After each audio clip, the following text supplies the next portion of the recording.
மாமியார் கிழவிக்கு ராத்திரியும் பகலும் ஒரே டிவி பாப்புதான். எல்லா வீட்டு வேலையும் நான் தான் இழுத்து போட்டு செஞ்சுட்டு கிடக்கேன். ஒரு நேரமாவது ஒரு உதவி பண்ணுதாவளா? ஒரு நேரம் கூட காப்பி குடிச்ச கப்ப கூட கழுவி வைக்க மாட்டேக்காவோ. ஒரு வாரம் மாவ வீட்டுல போய் இருந்தா நான் கொஞ்சம் நிம்மதியா இருப்போம்ல. மருமவளா குருமானுகிட்டு. சரிங்க தே. எதே காப்பி இந்தாங்க.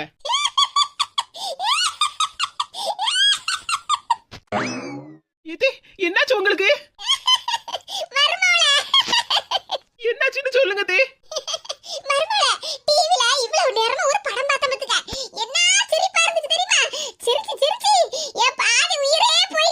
எதே அப்போ இந்த காப்பியை குடிச்சுக்கிட்டு இன்னொரு நேரம் அந்த படத்தை பாக்கலாத்தே. நான் நிம்மதியா இருப்பேன்.